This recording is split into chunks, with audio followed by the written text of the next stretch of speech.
Aloha, good morning, and welcome to the second hour of Tracks Momentum. It's Anil on the mic, and today is a Talk to Me Nice Thursday. And on Thursdays, our interview feature on Momentum is called Face to Face, where we bring our guests who are experts from various fields, as the promo mentioned, and have a face to face conversation, all in an effort to educate you, our amazing listeners, to keep yourself safe from the many things that are out there that can be detrimental to your life. And today we're going to speak about something that has rose to prominence over the last couple of years, scams. And among the many scams, this is job scams that we're going to talk about today. You see, about a decade ago, the most popular scams were 420 scams, 420 scams, where you would probably receive a letter from some millionaire who has got over 50 million or maybe more than that, stuck in some Swiss bank, and he's sending over a message to you, a letter to you, saying that among the many people that's around him, he only trusts you, and he needs you, and he's going to entrust you with half of his fortune. He's going to turn you into a millionaire overnight, and in return, he needs you to send him $100. And that's a decision that a scammer would want us to make based on impulse, right? But these days, these scammers have upped their game, I should say, a little bit.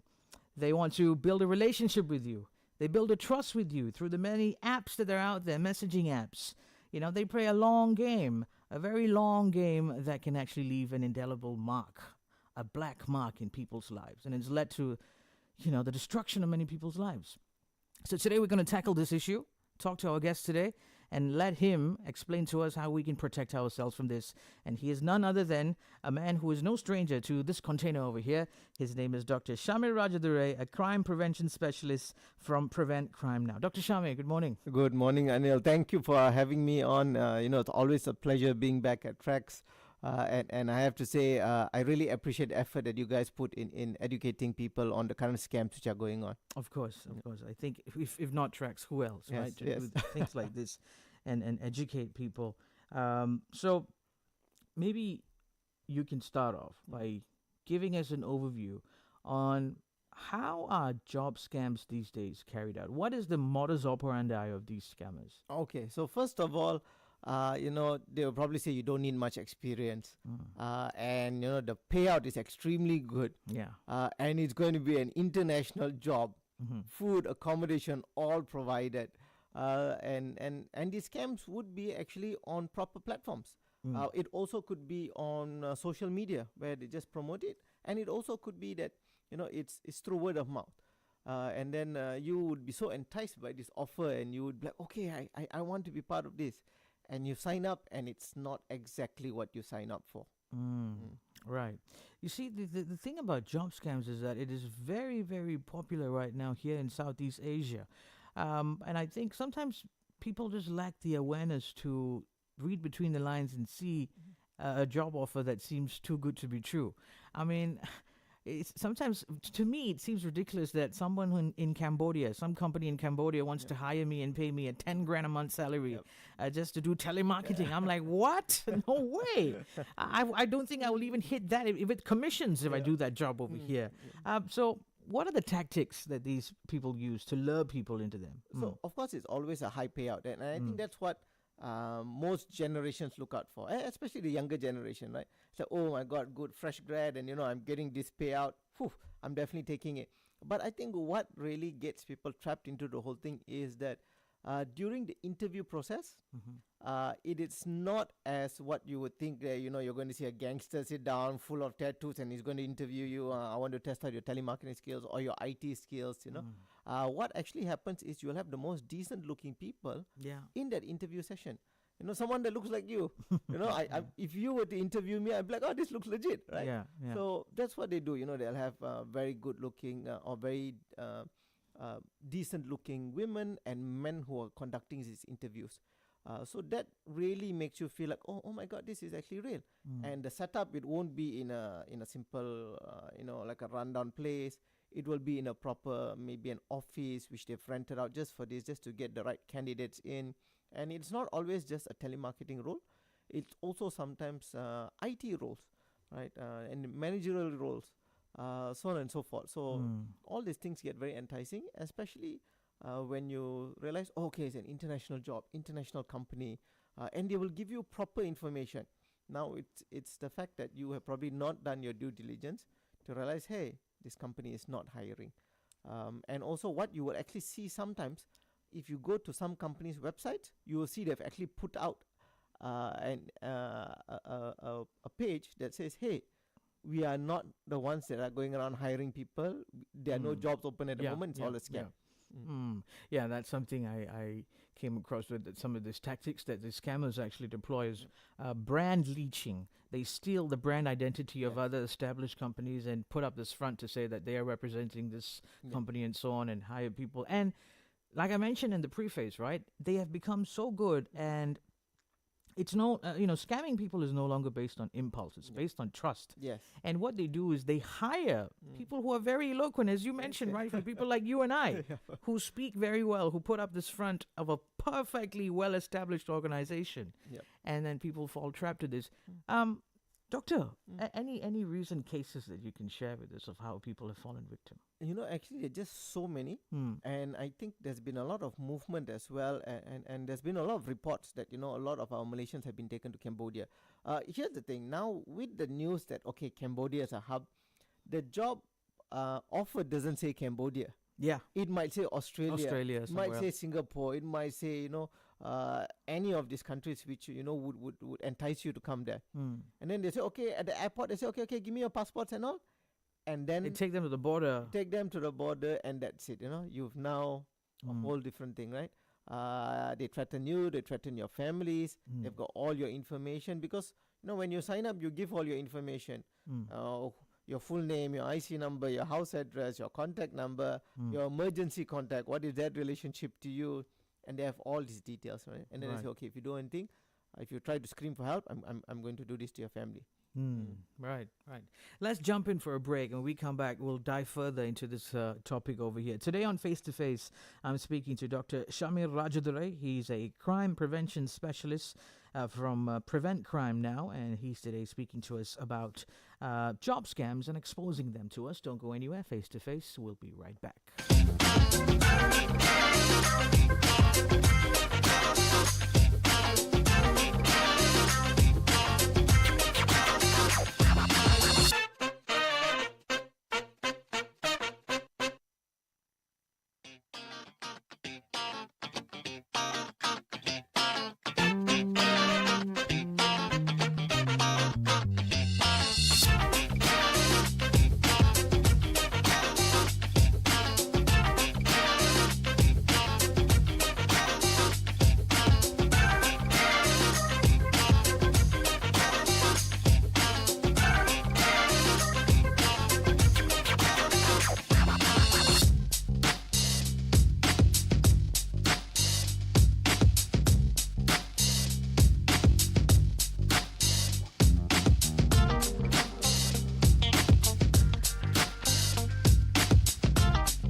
morning, everyone, and welcome back to Face on Tracks Momentum. My name is Anil on the mic, and Face with me today is a crime prevention specialist. That's his designation, as he is, because he is really an expert. We've had him on the show, on the segment, really, on other topics. But today he's talking to us about exposing job scams, and he's Dr. Shamir Rajadurai. Dr. Shamir, welcome back. Thank you very much, Anil.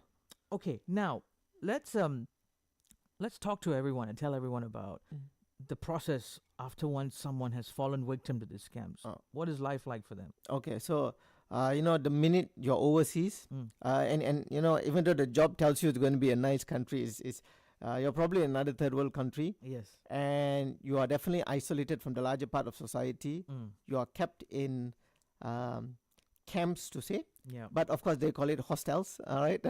And from there, we when we hear sometimes scammers, we're like, these people have no heart and all, right?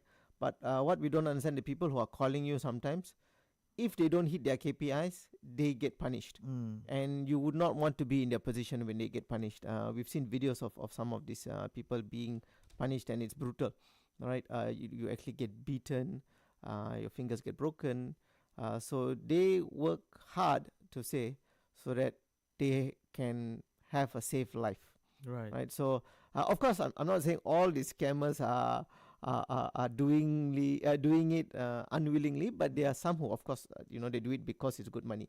But the rest of them, you imagine you are basically a victim of human trafficking. Yeah. So I think what you would want to do is to imagine yourself in that person's shoe. We've heard a lot of stories of human trafficking, what happens to them. So you're trafficked to do a certain job, and that is to scam people, and you are controlled by very, very rough and tough people. And of course, you being in that environment, you're outnumbered, and definitely it's not going to be a good place for you to be in. And what do you know about the technology that these syndicates incorporate? Like, we know most of it is using a messaging application. They send you mass messages, or sometimes it's a message with a personalized message with your name in it, asking you if you are looking for a job. Yes. You got a lucrative offer. They've got, paying you between $200 a day, $200 to $500 a day. Yes. All you have to do is just sit down in front of a desk and just, shoot out a bunch of emails or whatever. What do we know about the technology they're using? So actually, the tech is not just to scam getting a person into the job scam is not that great, right? It's what we use every day. Yeah. You go online, you see people. So you also have scouts who go out and say, hey, I see you've applied for jobs here. Here's an offer. Would you be interested? Right? So it has to be something enticing. Yeah. It could be as simple as coming to your Instagram, your WhatsApp, right? So you've got these people who are just there, they create fake accounts, and they're just messaging you. And the same thing as well with the phone numbers. They're all mule numbers, right? So it doesn't get connected to the actual owner. And they're just messaging you and say, hey, we've got a job offer. We are really looking for this. We are looking at expanding into Australia. So we need more people who we see in your profile. You seem to be very proficient in English. So we'd like to bring you over. Yeah. It could be things like that, right? So just say if you were to get a message, right? Somebody will say, hey, Mr. Anil, we saw your profile. You're amazing. We hear you on radio. Your voice is amazing. We would like to bring you over. We are setting up a new no way. I'll center. stay in RTM. We're setting up a new center. We would like you to be the head of training for our sales guys to be able to speak on the phone. So that would probably be an offer for you, and you're probably going to be getting 10 times what you're getting here. Yeah, probably.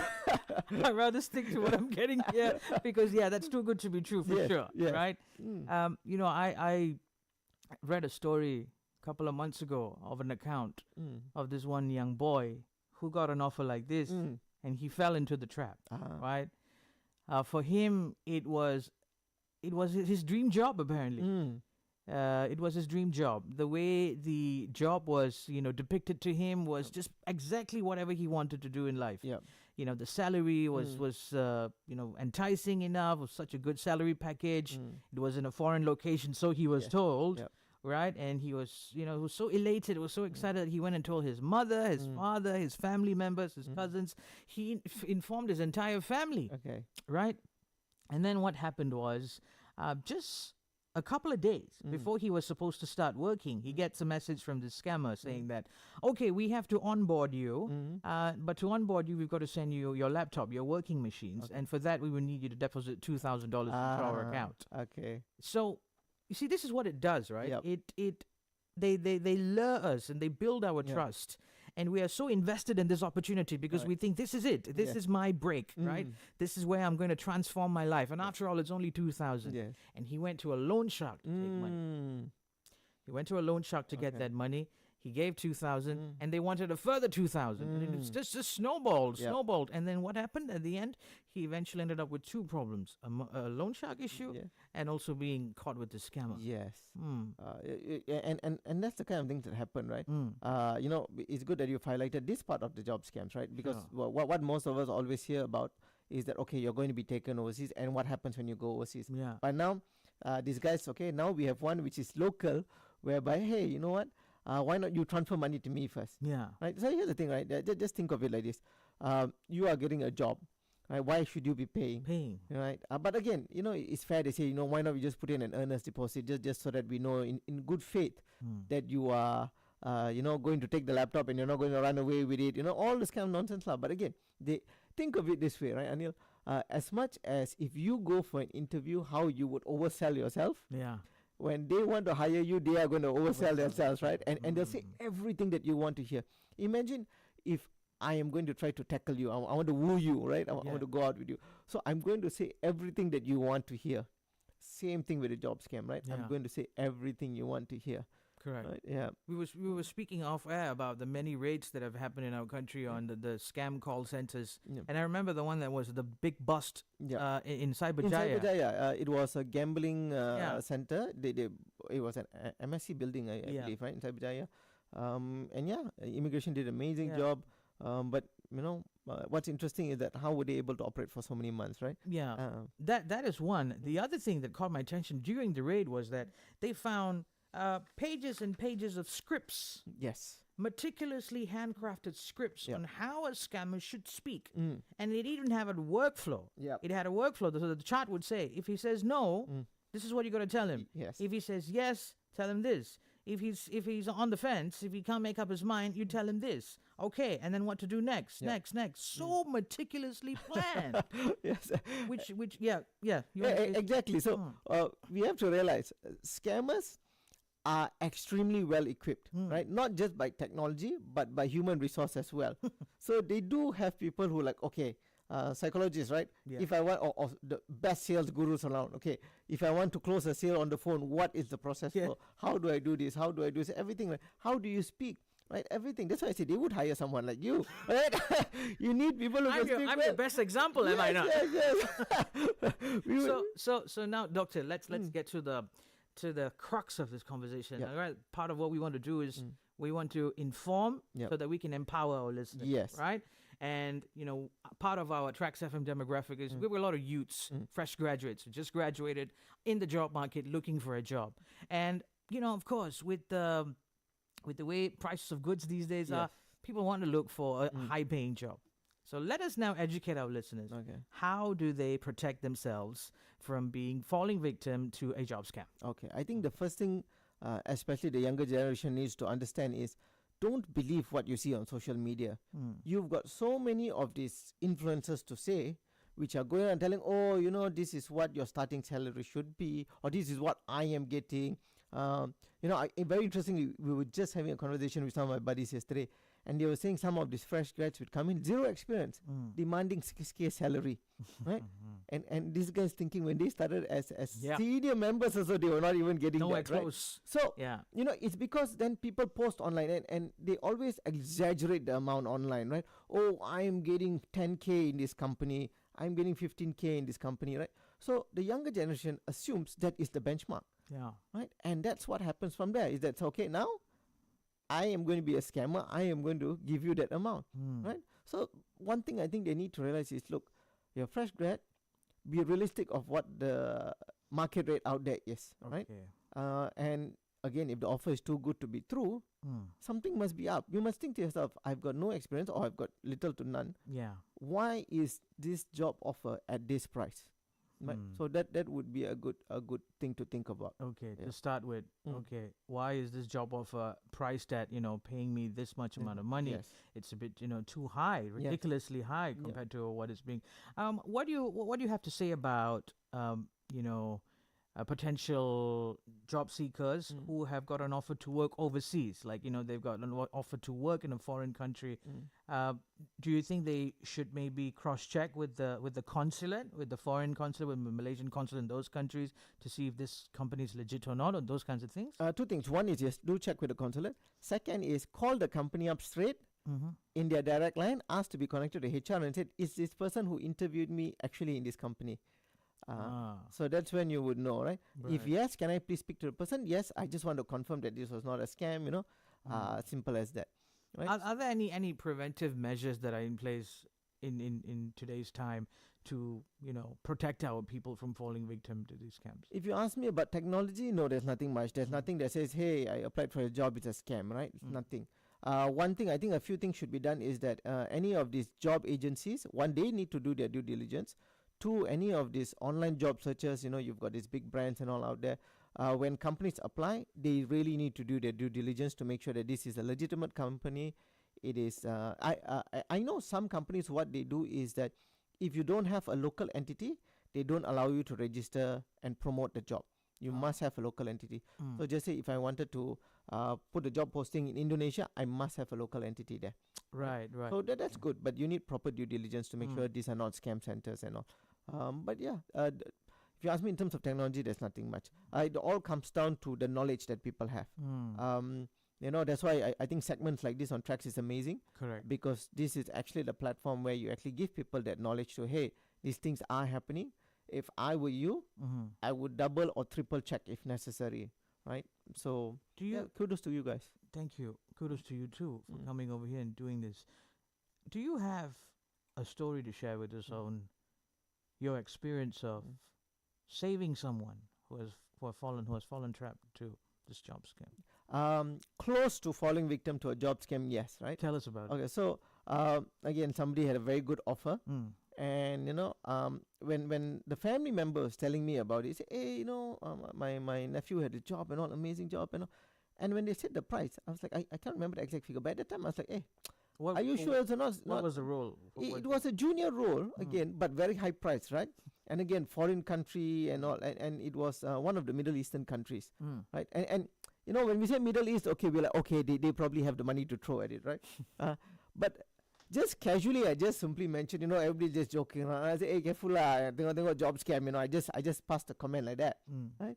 But that triggered that person, hey, what if this is a job scam?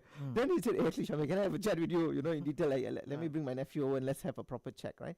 So we just went through the details and I said, hey, look, call up this company and just double check. Yeah. If I were you, I'll be very suspicious about this amount.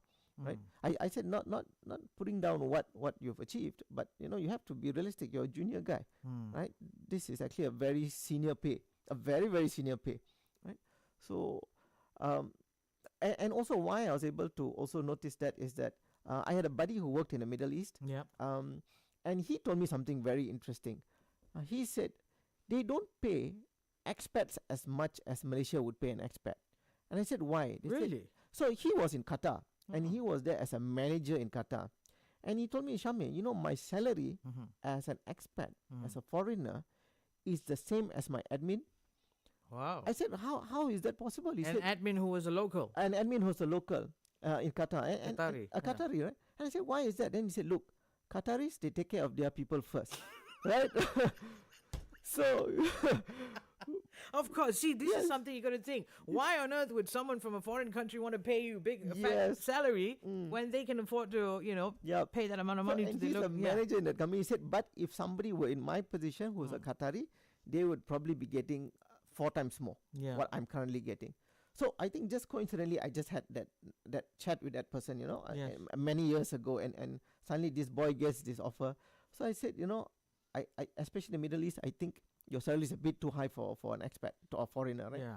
So they did their diligence and they pulled off from that. So again, it could have been this thing.